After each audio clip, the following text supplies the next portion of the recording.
మరిన్ని అప్డేట్స్ కొరకు ఉమేష్ చంద్ర police academy YouTube ఛానల్ని లైక్ చేయండి, షేర్ చేయండి, సబ్స్క్రైబ్ చేయండి. Don't forget to press the bell icon. Hi, hello, నమస్తే. ఉమేష్ చంద్ర పోలీస్ అకాడమీకి స్వాగతం, సుస్వాగతం. నేను మీ శ్రవణ్ కుమార్ పన్నాల. ఓకేనండి. ఉమేష్ చంద్ర అకాడమీ ఇన్స్టిట్యూట్ ఓపెన్ అయి 2014 నుంచి నేను ఎకనామిక్స్ సబ్జెక్టు డీల్ చేస్తున్నాను. ఓకే, ఎకనామిక్స్ చాలామంది హార్డ్ సబ్జెక్ట్ అంటుంటారు. మనకు ఎకనామిక్స్లో పోలీస్ కానిస్టేబుల్ ఎస్ఐ వాళ్ళకి కనుక చూసుకున్నట్లయితే పోలీస్ కానిస్టేబుల్, నెక్స్ట్ ఎస్ఐ వాళ్ళకి కనుక చూసినట్లయితే మనకు ప్రిలిమినరీ, మెయిన్స్, ప్రాథమిక పరీక్ష, మెయిన్స్ అనేటువంటివి రెండు కూడా ఉంటాయి. ప్రిలిమినరీ పరీక్షల్లో పోలీస్ కానిస్టేబుల్లో 10 మార్కులు అనేటువంటిది వస్తే మెయిన్స్లో 15 మార్కుల పేపర్ వస్తుంది. ఎస్ఐలో కనుక చూసినట్లయితే ఇక్కడ ప్రిలిమినరీలో ప్రాథమిక పరీక్షలో 15 మార్కులు, మెయిన్స్లో 20 మార్కులకు పైగానే వస్తున్నాయి. పోయినసారి అయితే 23 మార్క్స్ కూడా అడిగాడు ఎస్ఐ వాళ్ళకు. కాంపిటేటివ్ ఎగ్జామ్లో పోటీ పరీక్షలకు ప్రిపేర్ అవుతున్నటువంటి students each and every mark, ప్రతి ఒక్క మార్క్ కూడా ఇంపార్టెంటే. చాలామంది స్టూడెంట్స్ ఎకనామిక్స్లో ఎస్ఐ కానిస్టేబుల్ కనుక ప్రిపేర్ అయ్యేటువంటి వాళ్ళు, సార్ ఎకానమీ కొద్దిగా టఫ్గా ఉంది సార్, మార్కులు తక్కువ వస్తున్నాయి సార్, వదిలిపెడదామా అని అంటుంటారు. కానీ అది చాలా తప్పుడు ఆలోచన అండి. పోటీ పరీక్షల్లో ప్రతి ఒక్క మార్క్ ఇంపార్టెంటే. ఓకే, మనకు సిలబస్లో చూసుకున్నట్లయితే మనకు 3 అంశాలు పెట్టాడు సిలబస్లో. వాస్తవానికి మీరు సిలబస్ పేపర్లో కనుక చూస్తున్నట్టయితే 3 పెట్టాడు. ఒకటి ప్లానింగ్ కమిషన్, ప్రణాళికా సంఘము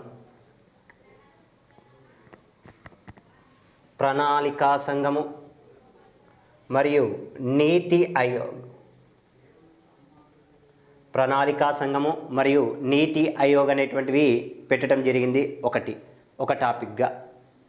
నెక్స్ట్ సెకండ్ వన్, నూతన ఆర్థిక సంస్కరణలు.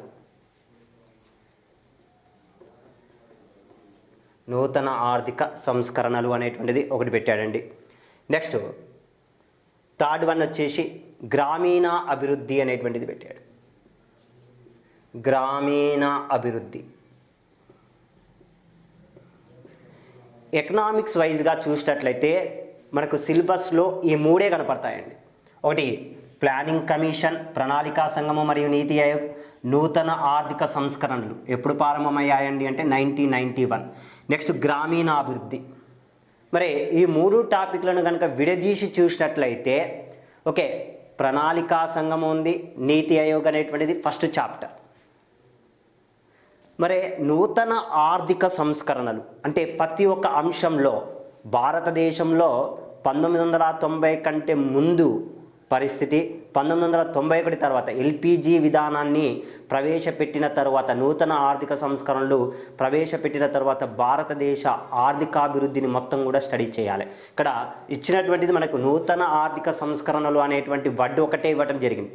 బట్ ఇక్కడ చూసినట్లయితే మనకు ఏమేమి వస్తాయి నూతన ఆర్థిక సంస్కరణలు అంటే, ఇక్కడ పారిశ్రామిక రంగము అనేటువంటిది, పారిశ్రామిక రంగంలో పూర్తి స్థాయిలో చదవాల్సి వస్తుంది. ఓకే, పారిశ్రామిక రంగంలో 1991 కంటే ముందున్నటువంటి పరిస్థితి ఏంది, 1991 తర్వాత వచ్చినటువంటి తేడాలు ఏమున్నాయి, ఎక్కడ మార్పులు వచ్చాయి అనేటువంటి విషయాలు మొత్తం కూడా చూడాల్సింది. నెక్స్ట్ విదేశీ వర్తక విధానం. విదేశీ వర్తక విధానము అనేటువంటిది ఒకటి పెట్టాడు. ఫారెన్ ట్రేడ్ పాలసీస్, విదేశీ వర్తక విధానం. ఓకే, మరి భారతదేశానికి స్వతంత్రము రాకముందుకు యూరోపియన్లు మొత్తం కూడా వచ్చినటువంటి ఒకే ఒక రీజన్, విదేశీ వర్తకం అనేటువంటి ఒకే ఒక రీజన్ తోటి ఇండియాకు రావటం జరిగింది. అయితే భారతదేశానికి స్వతంత్రం వచ్చిన తరువాత భారతదేశంలో ఎవరైనా పెట్టుబడులు పెట్టాలి అంటే చాలా రూల్స్ అండ్ రెగ్యులేషన్స్ అనేటువంటి చాలా కష్టంగా ఉండేవి. ఎగ్జాంపుల్ చూసినట్లయితే ఎంఆర్టీపీ చట్టము అని, ఫెరా, ఇలాంటి చట్టాలు అనేటువంటివి ఉండేవి. IDRA ముందల క్లాసులో తెలుస్తుంటాయండి, అబ్రివేషన్స్ అన్ని ముందల క్లాసులో ఉంటాయి. వీటిలో వచ్చినటువంటి మార్పులు ఏమిటి? MRTP అంటే ఏమిటి, ఫెరా అంటే ఏమిటి, IDRA అంటే ఏమిటి, ఇవి ఎంతవరకు విదేశీ వర్తక విధానంలో మార్పులు తీసుకొని వచ్చారు, ఇలాంటి అంశాలు మొత్తం కూడా చదువుతాం విదేశీ వర్తక విధానంలో. నెక్స్ట్ బ్యాంకింగ్లో సంస్కరణలు, బ్యాంక్స్. ఓకే, మనకు 1991 తర్వాత కూడా బ్యాంకులో చాలా వరకు సంస్కరణలు తీసుకొని రావడం జరిగింది. అంతకంటే ముందే ఎలా ఉంది, జాతీయకరణ బ్యాంకులు ఏమిటి, బ్యాంకులకి హెడ్ ఏంటి, ఇలాంటివి మొత్తం కూడా బ్యాంకింగ్ అనేటువంటి టాపిక్ మీద చూస్తాం. ఇది కూడా దేనికి సంబంధించిందండి అంటే నూతన ఆర్థిక సంస్కరణలకు సంబంధించిందే, కాకపోతే డిఫరెంట్ టాపిక్స్గా ఉంటుందండి. RBI, next commercial banks,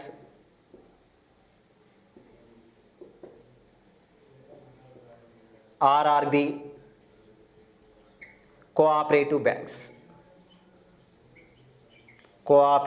banks,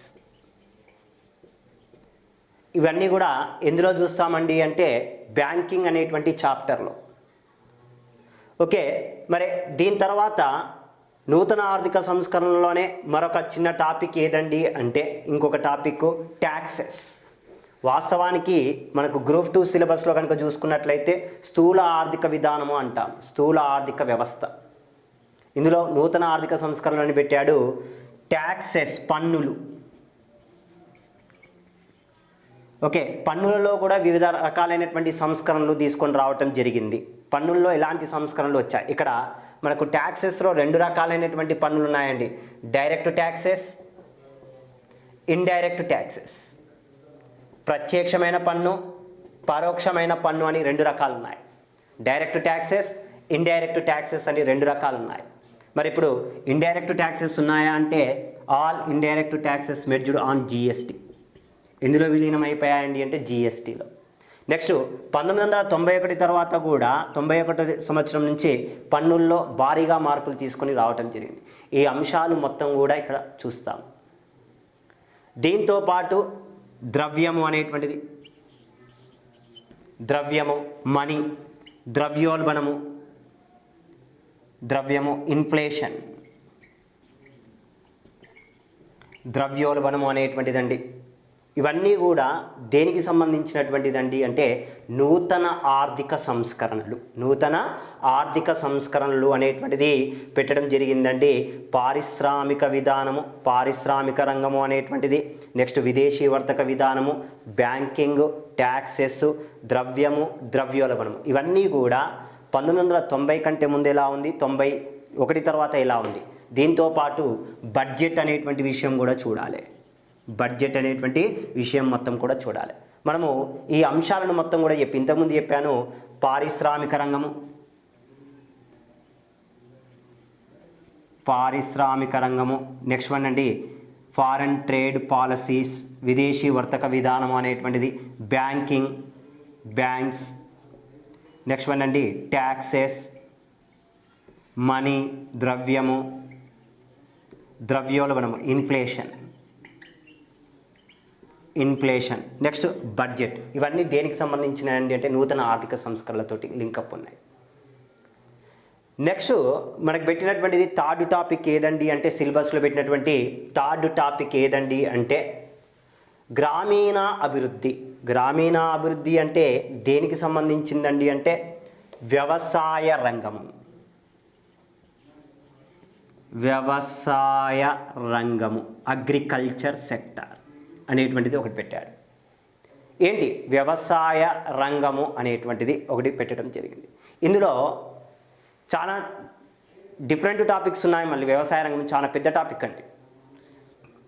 వ్యవసాయ రంగంలో ఇక్కడ గ్రీన్ రెవల్యూషన్, హరిత విప్లవం అనేటువంటిది వస్తుంది. నెక్స్ట్ పంట రుణాలు అనేటువంటిది రావడం జరుగుతుంది. హరిత విప్లవం,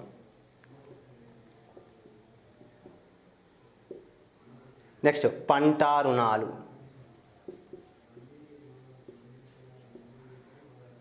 పంట రుణాలు, నెక్స్ట్ వన్ అండి minimum support prices, minimum support prices, భూ సంస్కరణలు అనేటువంటివి టాపిక్స్గా ఇక్కడ మనకు పెట్టడం జరిగింది. ఇవన్నీ కూడా వ్యవసాయ రంగంలో చూస్తామండి. ఇది దేనికి సంబంధించినటువంటి టాపిక్ అండి అంటే వ్యవసాయ రంగము గ్రామీణ అభివృద్ధికి సంబంధించినటువంటిది. దీంతో పాటు నెక్స్ట్ వన్ అండి పేదరికం, నెక్స్ట్ నిరుద్యోగము, పేదరికము, నిరుద్యోగము, జనాభా అనేటువంటిది ఇవన్నీ కూడా పేదరికము, నిరుద్యోగము, జనాభా ఇది కూడా దేనికి సంబంధించిందండి అంటే రూరల్ డెవలప్మెంట్ కిందకే రావటం జరుగుతుంది. ఓకే, ఇది మనకు ఎస్ఐ కానిస్టేబుల్లో ఓవరాల్గా సిలబస్ అండి, మొత్తము సబ్జెక్ట్.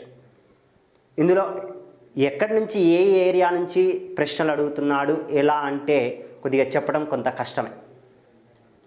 మనం 2016 క్వశ్చన్ పేపర్ కనుక అబ్జర్వ్ చేస్తే ప్లానింగ్ కమిషన్ మీద మెయిన్స్ ఎగ్జామ్స్లో అటు 2 రాష్ట్రాల వరకు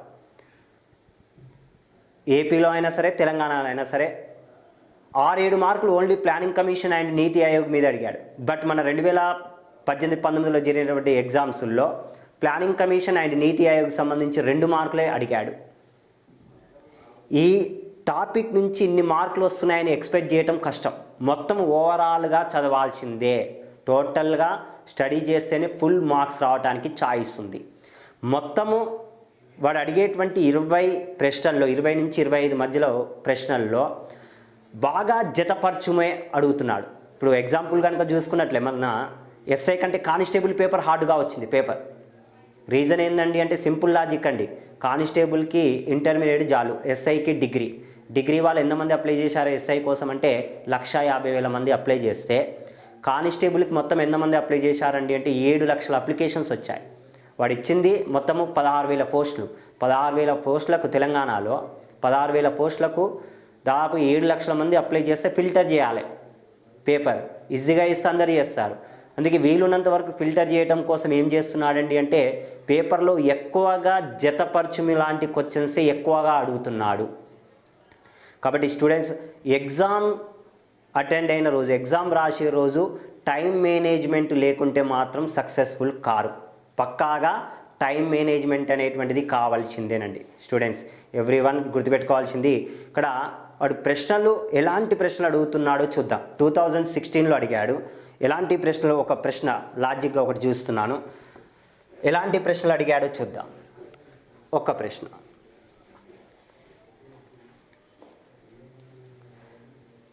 మొదటి ప్రణాళిక first plan year 1951 to 56. Second one 1956 to 61. Third plan 1961 to 66. నాలుగవ ప్రణాళిక 1966 నుండి 71 అని ఇచ్చాడు. ఓకే, మొదటి ప్రణాళిక సంవత్సరం ఎప్పుడు 1951 నుంచి 56. రెండవ ప్రణాళిక సంవత్సరం ఎప్పుడు 1956 నుంచి 61. మూడవ ప్రణాళిక 1961 నుంచి 66. నాలుగవ ప్రణాళిక 1966 నుండి 71. మొత్తము ఈ క్రింది వాణిలో సరికానిది ఏది గుర్తించండి. మనకు సింపుల్ లాజిక్, నాలుగవ ప్రణాళిక సరి అనేది కాదు, కానీ వాడు ఆప్షన్లో ఎలా ఇచ్చాడండి అంటే ఏబిసిడీలలో ఏ మాత్రమే ఏబిసి సరి అయినది, బిసిడి సరి అయినవి కావు, ఏసిడి సరి అయినవి, ఏడిబి అనేటువంటివి సరి అయినవి. ఇక్కడ సింపుల్ లాజిక్ మనకు డైరెక్ట్గా గన్ షాట్గా అడిగితే ఈ కింది వాళ్ళలో సరికానిది ఏది అంటే స్టూడెంట్స్ ఈజీగా గుర్తుపెడతారు. ఇక్కడ మళ్ళీ ఆప్షన్స్ చూసుకునే వరకు వాడు 1 minute వేస్ట్ అయిపోతుంది. అంటే వాడు వీలున్నంత వరకు ఎగ్జామినేషన్లో మనతోటి టైం ఎక్కువగా వేస్ట్ కానిస్తున్నాడు. ఈ టైం ఎక్కువగా వేస్ట్ కావద్దు అంటే మనం చదివినటువంటి దానిని బిట్స్ వైజ్గా ప్రాక్టీస్ చేయటము, ప్రీవియస్ క్వశ్చన్స్ అనేటువంటివి ప్రిపేర్ అయితే కొంతవరకు టైం మేనేజ్మెంట్ చేయగలుగుతాం. టైం మేనేజ్మెంట్ ఎగ్జామ్ రోజు టైం మేనేజ్మెంట్ కనుక సక్సెస్ఫుల్ కాకుంటే మన ఫ్యూచర్లో కొంత చాలా కష్టమవుతుందండి.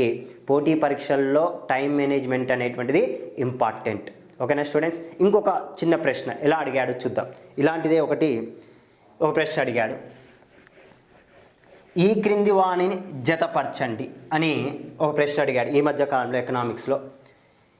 ఇందిరా ఆవాస్ యోజన ఏ ప్రణాళికా కాలంలో వచ్చింది అనేటువంటిది అడిగాడు. ఇందిరా ఆవాస్ యోజన అనేటువంటిది 1985లో వచ్చిందండి. ఎన్నో ప్రణాళికలో ఉన్నామండి అంటే అప్పుడు సెవెంత్ ప్లాన్. ఇందిరాగాంధీ మన ఇక్కడ గరీబీ హటావో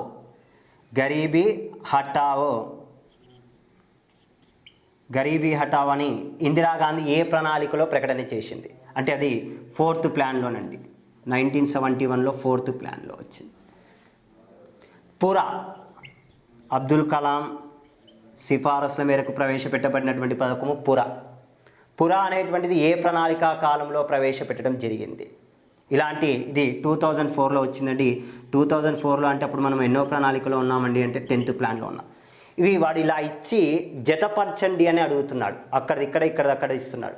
అది ఎలా ఇయర్ గుర్తుపెట్టుకోవాల్సిందే, ఏ ప్రణాళికలో ప్రవేశపెట్టారో ఇచ్చాడు. ఈ క్రింది వాటిని జతపరచండి. ఇందిరా ఆవాస్ యోజన ఏ ప్రణాళికలు, ఉదాహరణకు బీలో ఆప్షన్లో 7th ప్లాన్ అని ఇస్తాడు. అంటే ప్రశ్నలు మనకు స్టూడెంట్స్ ఇక్కడ గన్ షాట్గా చేయగలుగుతారు. Indira Awas Yojana 1985 7th plan, but వాడు ఒకటే ప్రశ్నలో 3-4 అంశాలు మెన్షన్ చేసి ఇస్తున్నాడు. కాబట్టి టైం మేనేజ్మెంట్ అనేటువంటిది చాలా చాలా చాలా ఇంపార్టెంట్. ఓకేనా స్టూడెంట్స్? ఇది మన ఎకనామిక్స్లో ఓవరాల్గా సిలబస్ మీద కమాండింగ్. ఓకేనండి?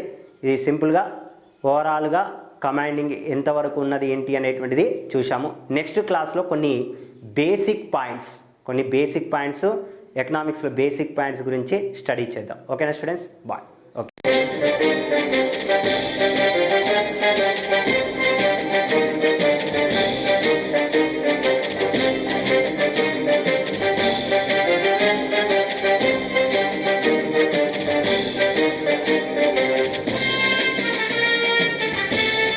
మరిన్ని అప్డేట్స్ కొరకు ఉమేష్ చంద్ర పోలీస్ అకాడమీ యూట్యూబ్ ఛానల్ని లైక్ చేయండి, షేర్ చేయండి, సబ్స్క్రైబ్ చేయండి. Don't forget to press the bell icon.